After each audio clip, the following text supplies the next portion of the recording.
Hello everyone, আপনারা সবাই কেমন আছেন? আজকে অনেক দিন পরেই মেনলি রান্নাঘরে গিয়েছি। রান্নাবান্না একদমই করতে মন চায় না, আর সবসময় আমাদের বাসায় রান্নাবান্না আমার শাশুড়ি মাই করে থাকে। তো আজকে যেহেতু চিকেন রান্না করব, তো চিকেন রান্নার জন্য ফার্স্টে আমি পেঁয়াজটাকে একটু বেরেস্তার মতো করে ভেজে নিয়েছি, আর ওখানে এলাচি দারচিনিও দিয়েছিলাম। তারপর হচ্ছে আদা রসুন বাটা দিয়ে দিলাম, তারপর একটু পানি দিলাম যাতে মশলাটা নিচে না লেগে যায়। তারপর হচ্ছে পোস্তদানা আর বাদাম বাটা দিয়ে দিয়েছিলাম।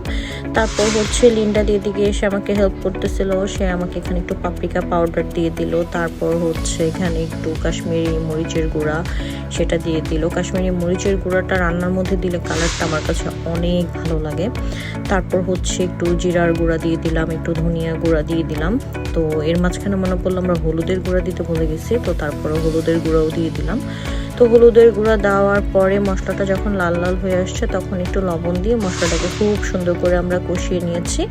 তারপর হচ্ছে লিন্ডাতে এখানে চিকেনগুলোকে দিয়ে দিচ্ছিল, চিকেনগুলোকে মশলার মধ্যে দিয়ে খুব সুন্দরভাবে সে নেড়ে চেড়ে কষিয়ে নিচ্ছে। তো এইভাবে করে আমরা চিকেনটাকে অনেকক্ষণ প্রায় কষাবো। তো কষানোর পর এদিক দিয়ে চিকেন রেডি হতে হতে আমরা ওখানে পোলাওয়ের জন্য তেল দিয়ে দিয়েছি। তেল দেওয়ার পর হচ্ছে ওখানে আমি পেঁয়াজগুলো দিয়ে দিয়েছিলাম বেরেস্তা করার জন্য। আমি ওই তেলটা দিয়েই বেরেস্তা করবো এবং ওই তেলটা দিয়ে আমি পোলাওটা রান্না করবো। আর এর মাঝখানে আমার চিকেন রেডি। দেখুন চিকেনটা দেখতে কেমন লেগেছে, আমার নিজেরই এখন আবার খেতে মন চাচ্ছে, অনেক মজা হয়েছিল। তারপর হচ্ছে ওই ফাঁকে বেরেস্তাটাও হয়ে গিয়েছে। তো বেরেস্তা উঠিয়ে ওই তেলের মধ্যেই আমি খুব সুন্দর করে একটু আদা রসুনের বাটা দিয়ে আমি সুন্দর করে ওই মশলাটাকে কষিয়ে তারপর পোলাওয়ের চাল, মটরশুঁটি, লবণ এগুলো দিয়ে খুব সুন্দর করে পোলাওটাকে কষিয়ে নেব। তারপর পরিমাণ মতো পানি দিয়ে নেথানকে পড়াতে চলে গেছি। তারপর ওকে পড়াতে বসানো মানে মাথা নষ্ট করে ফেলে, পড়াইতে বসলে মানে কি বলবো। তারপর হচ্ছে পড়াশোনা শেষ করে তারপর খাওয়া দাওয়া শেষ করে আমি আমার রুমে চলে আসছি। তারপর ফ্রেশ হয়ে এখন আমি স্কিন কেয়ার করব।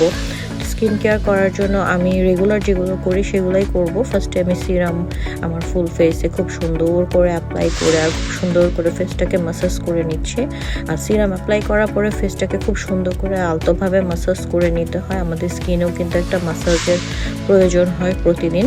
তো এইভাবে করে আমি খুব সুন্দর করে স্কিনটাকে ফিঙ্গারের সাহায্যে খুব সুন্দর করে আমি ম্যাসাজ করে নিচ্ছিলাম। তো ম্যাসাজ করে নেওয়ার পরে রিসেন্ট আমার একটা ক্রিম খুবই ভালো লাগে, সেটা হচ্ছে এই যে নিভিয়ার সফট যে ক্রিমটা আছে সেটা রিসেন্ট আমি খুব বেশি ইউজ করতেছি। তো এই ক্রিমটা দিয়েও আমি আমার ফুল ফেসে খুব সুন্দর করে ম্যাসাজ করে নিচ্ছি।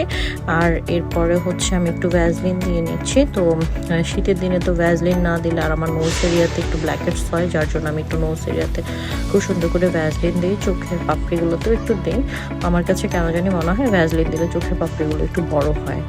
তারপর হচ্ছে ঘুমানোর জন্য যাব। এর মধ্যে দেখি আমার পিচ্ছি, সে এখনও তার ঘুম নাই। তারা বাপ তার ছেলে দুইজন বসে বসে এখানে মোবাইল দেখতেছে, একজন ট্যাব একজন মোবাইল দেখতেছে। তো এই হচ্ছে আমার রাত আজকে এই পর্যন্ত। Bye bye, good night.